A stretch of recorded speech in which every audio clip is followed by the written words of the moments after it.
notícia na nossa região. CBN.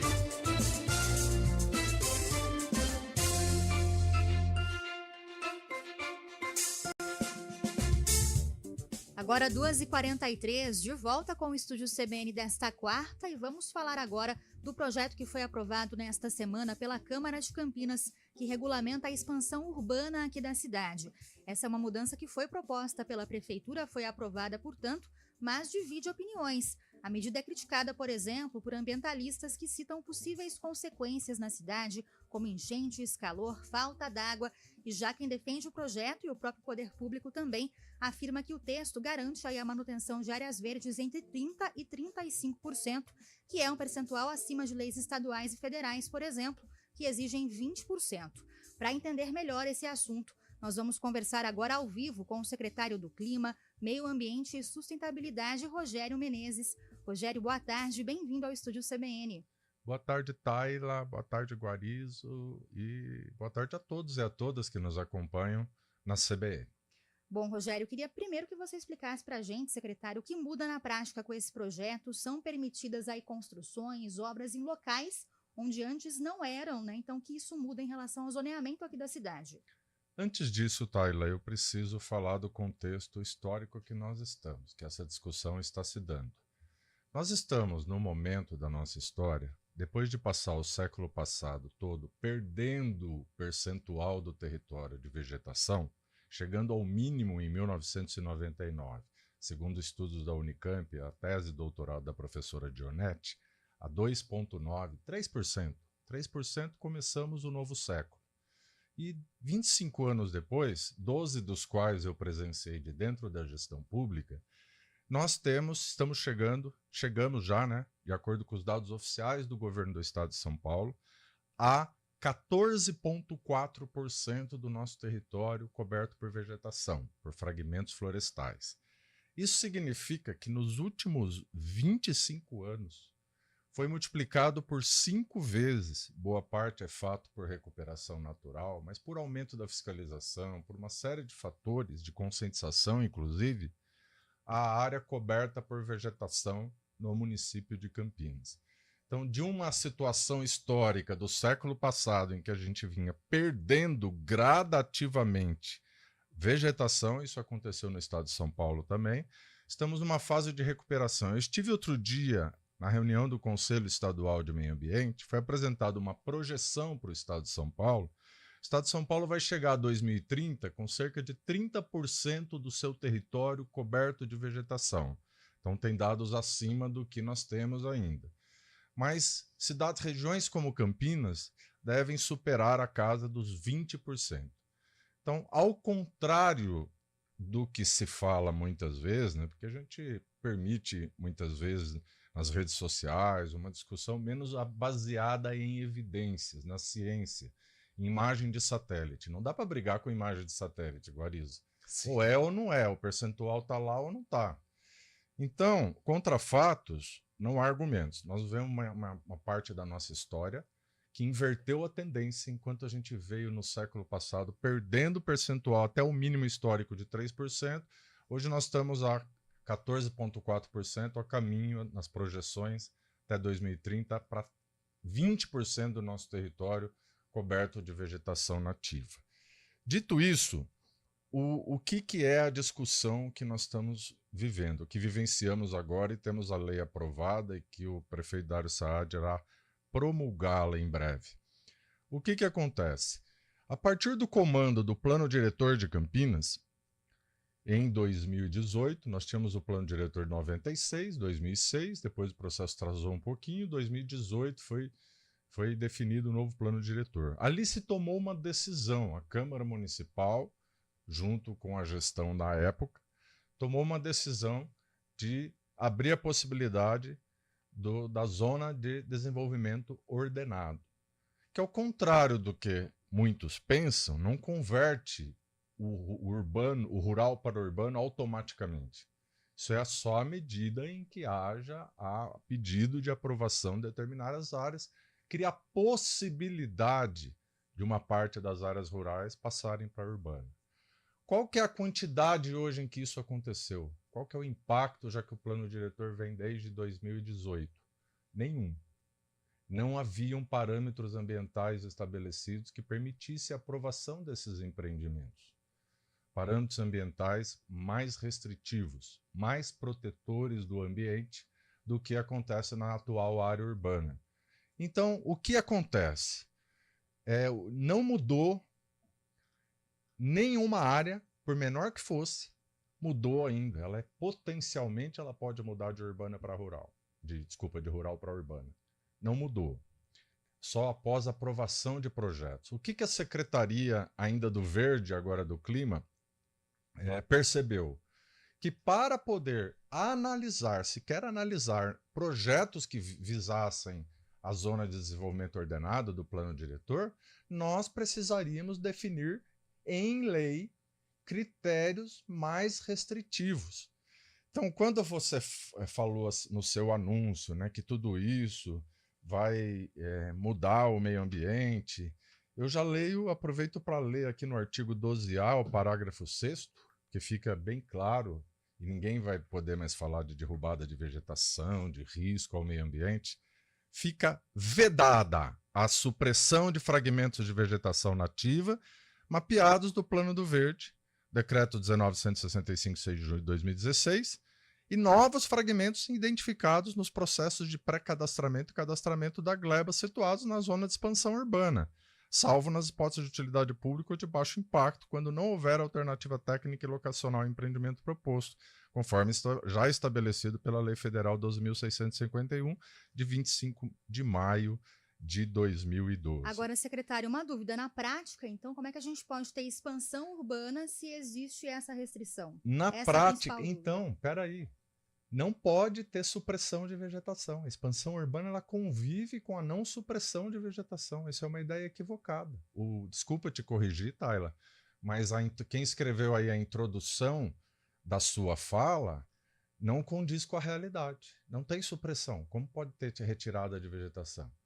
Então não é 30% a 40% ou 35% a 40%, é de permeabilidade na área loteada, na área parcelada, mas sem mexer em um pé de árvore, sem mexer em nada na expansão urbana prevista nessa zona de desenvolvimento ordenado.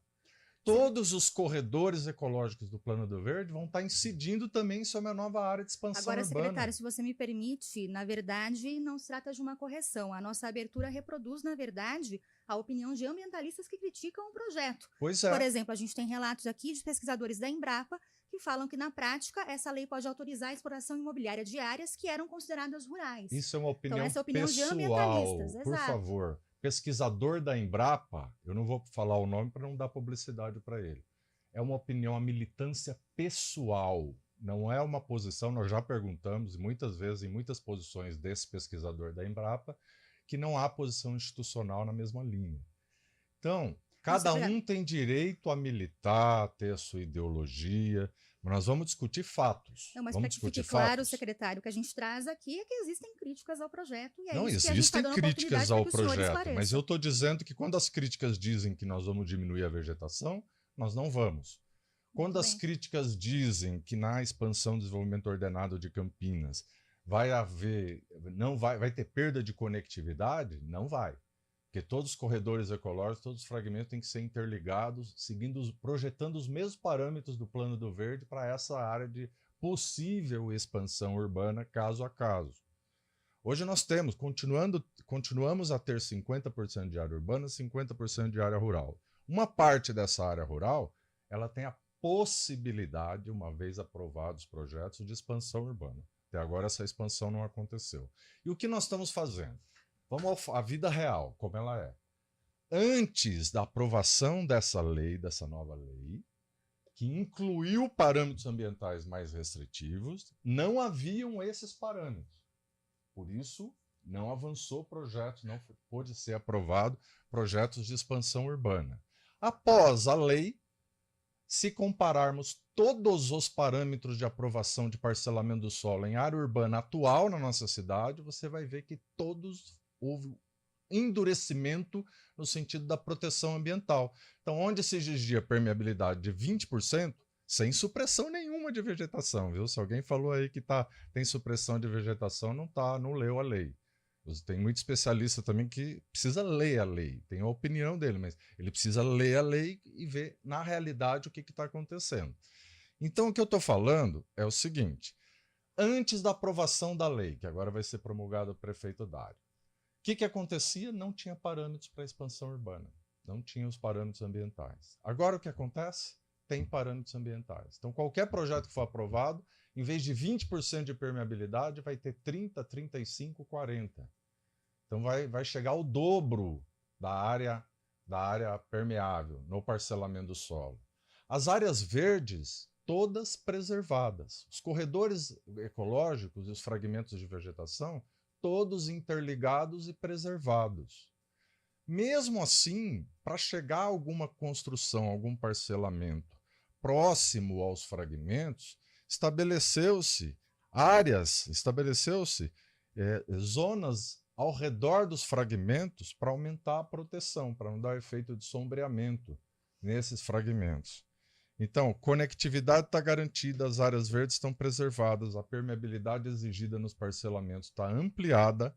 Então, na vida real, não na ideologia ou na rede social, o que tinha-se 15 dias atrás era muito menos protetor do meio ambiente, já que está autorizada a expansão urbana. Essa não é uma discussão que nós estamos fazendo agora. Ela foi autorizada pelo plano diretor. Próxima discussão que pode rever esse conceito é 2028, no novo ciclo de produção da legislação que planeja o município, que é o plano diretor estratégico. Secretário, eu vou fazer algumas perguntas de ouvintes aqui.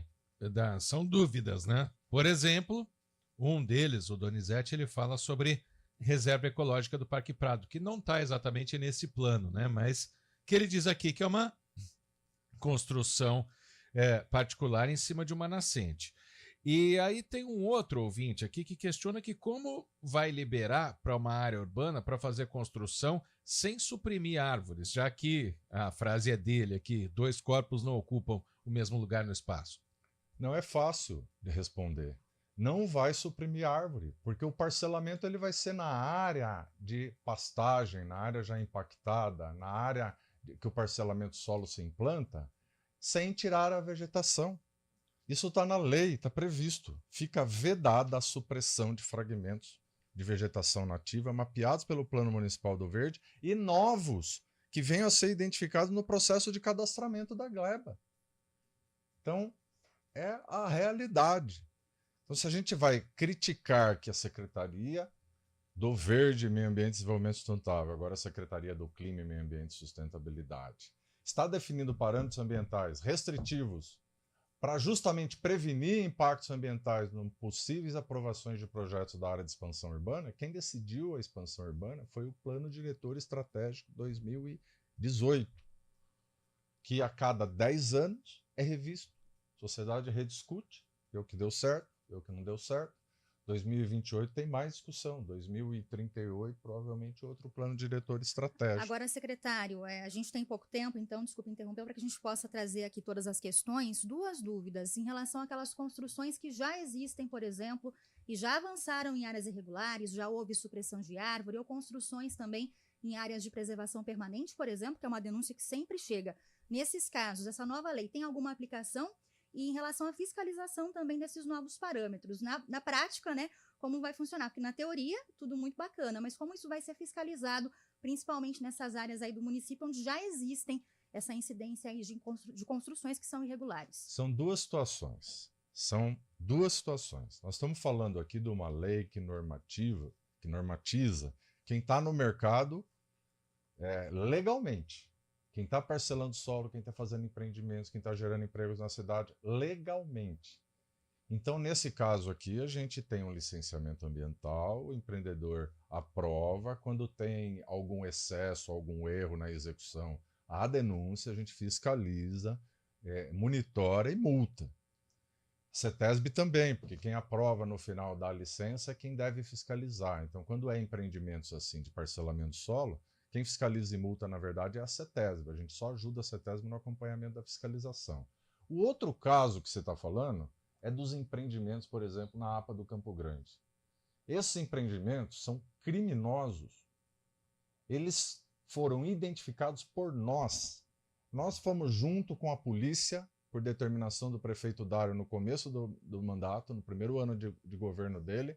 Nós fomos junto com a polícia, enviamos a documentação, prestamos a queixa junto, fomos à delegacia junto com a nossa fiscalização. Daí saiu o inquérito civil que resultou no resultado de denúncia desses envolvidos e que agora está tendo operação em Hortolândia, apreensão de carro, está tendo consequências. A prefeitura entrou com ação demolitória contra os que deram causa a esse crime. Nós estamos falando de crime organizado envolvido. Então, não tem uma coisa a ver com outra. Pelo contrário, quando a gente está querendo estabelecer regras rígidas na questão do parcelamento do solo, nós estamos querendo dar o recado que esse é o caminho da regularidade, da legalidade. O caminho da ilegalidade é processo e ação demolitória, como a prefeitura já fez contra todos os que fizeram ilegalmente, aí não é irregular, porque irregular pressupõe que você possa regularizar mais para frente, como acontece nos casos da APA do Campo Grande. Pois é, nesse caso o senhor até já conversou com a gente, é difícil depois reaver o que tinha lá, né? Mesmo replantando, tal, tem muita coisa para ser feita e existe um prejuízo ao meio ambiente, né? Sim, mas são casos que não passaram por essa aprovação, não passaram por esses parâmetros. Então nós estamos falando de caso de polícia, é diferente. E isso avançou num período da pandemia em que se teve dificuldade de colocar fiscalização em campo por todas as medidas das pessoas fiquem em casa, da gente ter que preservar até a vida dos servidores públicos, da fiscalização. E é isso. É bem diferente. O que nós estamos falando aqui é de uma cidade planejada. O que nós estamos falando aqui é do comando do plano diretor da cidade, que pode, é lógico, ser rediscutido nas próximas discussões de plano diretor. Mas enquanto ele existe, o poder público quer colocar critérios mais rígidos para proteger o meio ambiente. Muito bem. Rogério Menezes com a gente, secretário do Clima, Meio Ambiente e Sustentabilidade, esclarecendo então esse projeto. Secretário, muito obrigada pela participação. Boa tarde para você. Eu que agradeço, sempre à disposição. Obrigado, secretário. 15h, vamos ao Repórter CBN. Repórter CBN.